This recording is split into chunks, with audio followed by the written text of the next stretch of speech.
Well, joining us now is Michael Jackson fan and Capital Radio DJ Kevin Hughes. Good evening to you. What do you make of that? The bodyguard's saying that Jackson was a drug user who was too out of it to even go to the zoo.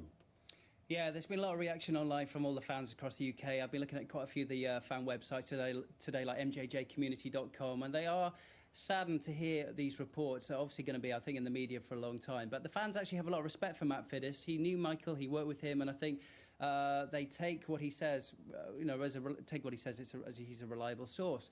But for most fans, they are still celebrating Michael's life. And the emails we're getting into Capital Radio and the texts we're getting to the station, they still want to hear Michael's music and celebrate his career and celebrate his legacy. Kevin, you've obviously been looking at the more nicer fan forums, because the one that we found, we can put it up on the screen now, haven't been too pleased with what he's been saying. They've been sort of trying to discredit him in a way, and refusing to believe that Jackson was a prescription drug addict. What is it the fans can't get about Michael Jackson? They don't seem to be able to accept that, you know, his life wasn't perfect.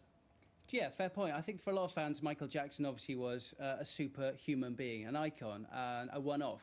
And so to hear these stories, which basically makes out that Michael obviously was as frail and fragile as any human being, for some fans that's hard to deal with. I think one of the quotes that Matt said to you guys that they've had a problem with is his quote that Michael wasn't built for superstardom. I think a lot of fans have been upset by that comment. I've read that on the forums today, because here's a man that had a 40-plus year career and managed to have a career of 40 years and all those big hits. I think it's that quote they've had a real problem with.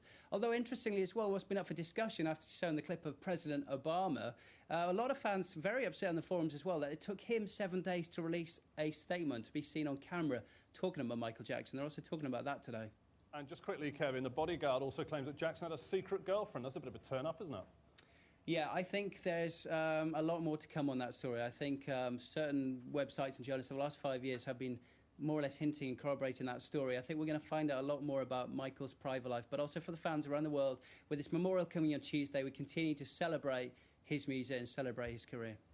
Kevin Hughes, thanks for joining us tonight.